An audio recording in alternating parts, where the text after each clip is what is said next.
J'ai 46 ans, marié, 4 filles dont je suis très fier. Je suis à la tête du groupe familial Aventec, ex-groupe Reyes, pour ceux qui l'ont connu sous ce nom-là pendant 47 ans. Nous sommes un groupe de plus de 400 personnes, autour de 77 millions d'euros de chiffre d'affaires et des implantations en France bien évidemment, mais aussi à l'international, dans le métier de la conception, de l'industrialisation et de la production d'équipements électriques et électromécaniques en environnement sévère et spécifique. Nous sommes présents dans tous les secteurs de l'énergie et depuis maintenant quelques années, nous avons pris un virage qui va un petit peu dans le sens de l'histoire au niveau de la transition énergétique et des nouvelles énergies, puisque nous sommes de plus en plus présents dans tous les secteurs comme l'hydrogène, le biogaz et notamment le stockage d'énergie et plus récemment la mobilité électrique, puisque nous avons développé et breveté des solutions pour les recharges de véhicules électriques. Je travaille dans le groupe depuis maintenant 25 ans. J'ai plutôt un parcours et un cursus d'études très généraliste puisque je sors d'école de commerce.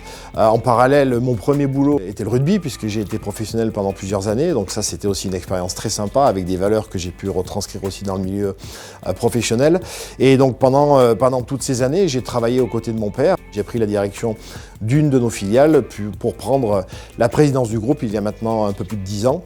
Donc cette passation et cette transmission s'est faite vraiment dans la durée où mon père a pu effectivement m'aiguiller avec bien évidemment d'autres collaborateurs à lui pour pouvoir assurer cette suite. Donc il fallait être bien évidemment légitime, il fallait que l'opportunité se présente et il fallait aussi que j'en ai envie et que les gens qui m'entourent et qui entourent la société aussi aient envie qu'il y ait cette continuité familiale quelque part. Et puis après effectivement il y a eu cette rupture. Mon père s'est effacé, ça a été difficile pour lui, ça l'a été tout autant pour moi, mais c'était important parce qu'effectivement on a quand même deux forts caractères, donc on avait déjà préparé ça bien en amont et donc tout ça s'est fait en bonne intelligence. Aujourd'hui, ces valeurs-là, on va parler de solidarité, de travail en équipe, de combat ensemble et d'essayer d'avancer et de gagner systématiquement. Elles sont toujours présentes dans le groupe, on essaye de les cultiver, mais malgré tout, on doit s'adapter aux codes des nouvelles générations dont les valeurs sont un petit peu différentes.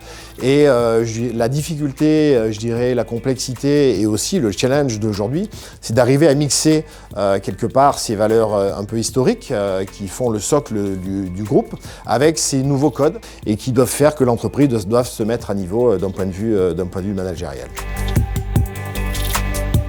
Je dirais qu'il y a une attente, il y a une volatilité un petit peu plus grande que ce qu'on pouvait avoir auparavant. Il y a une notion d'attractivité, bien évidemment, qu'il faut avoir, donc travailler sa marque employeur. Il y a bien évidemment une notion d'intégration et de fidélisation des gens que vous avez intégrés. Donc il faut arriver à trouver quelque part qu'est-ce qui va les faire vibrer, qu'est-ce qui va faire que le matin ils sont heureux de venir au travail. Et ça, c'est tout ce qu'on doit arriver à décoder au quotidien. D'un point de vue ressources humaines et puis d'un point de vue managérial tout simplement, pour faire en sorte que les gens soient bien dans leur travail.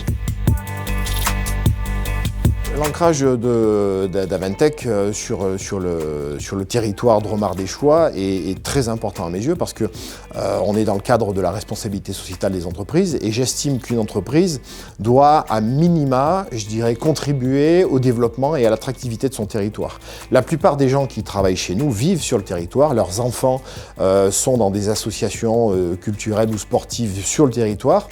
Il est important pour moi que le groupe puisse accompagner, puisse amener sa pierre à l'édifice avec effectivement la volonté de rester sur le territoire et de créer des emplois pour le territoire. Ce qui me fait lever le matin, c'est qu'il y a une phrase que j'oublierai jamais de mon père quand on a fait un petit peu cette passation et un peu auparavant. Nous employons 500 personnes, mais nous faisons vivre 1500 personnes, puisqu'on partait du principe qu'il y avait un conjoint, une conjointe et au moins un enfant. Et à partir de là, effectivement, le sentiment d'avoir ces responsabilités qui sont lourdes de sens quand vous prenez des décisions stratégiques d'orientation marché ou de positionnement divers ou variés, font que vous prenez quelque part toute la quintessence de la responsabilité que vous avez tous les matins. Et ça, c'est effectivement des challenges qui me plaisent. Quand je jouais au rugby, j'étais aussi capitaine de l'équipe parce que j'aimais insuffler quelque part, une direction et puis essayer d'amener avec moi les collaborateurs ou les équipiers qui voulaient bien me suivre.